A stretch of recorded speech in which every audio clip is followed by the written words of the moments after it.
son datos que preocupan y que duelen, como vos mencionabas en la introducción. El valor de la canasta básica de alimentos para una familia tipo en Salta en febrero aumentó un 7,47%, casi un 7,5%, lo mismo que el 7,5% del rubro alimentos que presentó el INDEC la semana pasada. Y con respecto a la canasta básica total, aumentó un 4,72%, y realmente son preocupantes porque en lo que va del año tenemos ya una inflación acumulada del 13% en alimentos y un 10% en la canasta básica total. Lo importante de estos datos tiene que ver con qué nos permite conocer el costo de vida, y además porque la canasta básica de alimentos determina la línea de indigencia, es decir, aquellos hogares tipos que no logran cubrir esos gastos se encuentran debajo de la línea de indigencia, y los hogares que no logran cubrir los costos de la canasta básica total se encuentran debajo de la línea de pobreza. Y en la medida que los ingresos familiares no aumenten en la misma proporción que estos valores, hay cada vez más pobreza y más indigencia. Lo que más aumentó en la canasta básica de alimentos fue el rubro verdulería, que aumentó un 15%, pero de todas maneras lo importante me parece a mí que hay que destacar que en los últimos 12 meses, es decir, si comparamos con febrero del 2021, lo que más aumentó fue el rubro almacén, que aumentó un 61%, esa es la variación interanual, y el rubro carnicería aumentó un 55%, son los rubros que más aumentaron y que a partir que se vaya desarrollando este año van a ser también los que va a haber que tener en cuenta, ¿no? Sí, así es. Hay tanta incertidumbre que eso genera mucha especulación también. Y hay una inflación que se llama por las dudas, que así la denominan algunos economistas, sí, y que tiene que ver con eso, ¿no? La incertidumbre de los comerciantes, de que si va a poder costear los gastos para volver a estoquearse, y aumentan por las dudas. Eso es lo que genera más inflación. La especulación está en todos lados.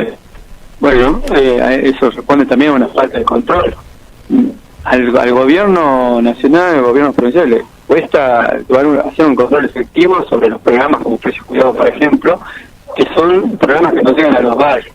Si les hace complicado hacer un control sobre la cadena de supermercados, que acá no debe haber más de 10 o 12 sucursales, imagínate cómo se le complica también llegar a los barrios, ¿no? Donde primero que el almacenero no tiene un convenio con la nación para respetar un precio, y que segundo que está librado a la especulación de cada uno, ¿no? No sé si es la mayoría de los comerciantes de barrio que especula o no, pero está liberado a la decisión de cada comerciante, y eso es lo que después paga la gente en los barrios, no solamente en los barrios de Acre, sino también en los sectores populares.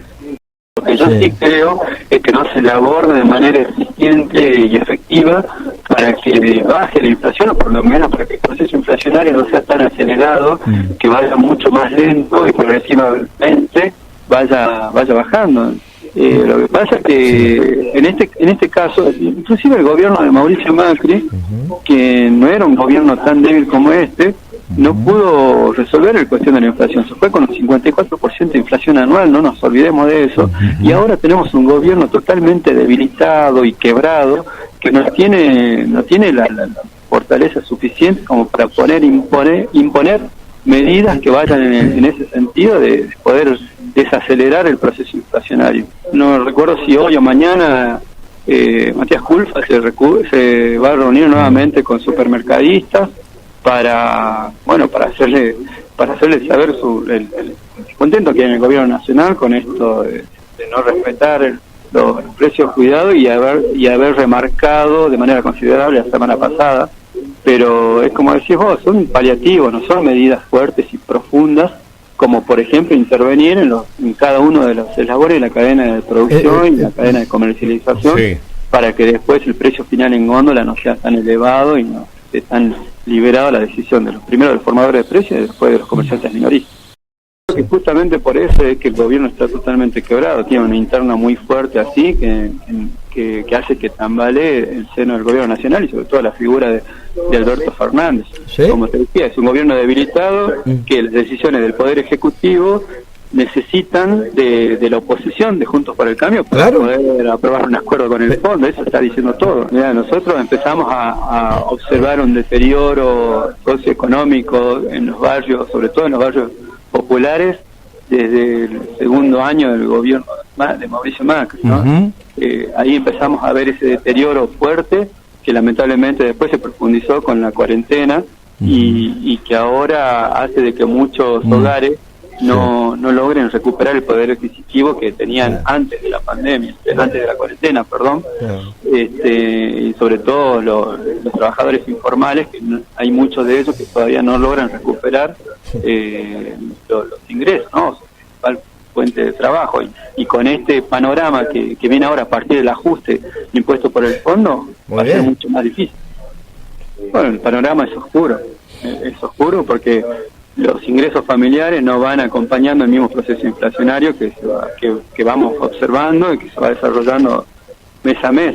Entonces, en tanto y en cuanto esa situación no cambie, que de hecho no va a cambiar, porque eso es lo que nosotros percibimos, creemos que esto no va a cambiar, va a terminar en un futuro no muy lejano, bastante oscuro. Es una disputa de interés, exactamente, donde ganan los más poderosos.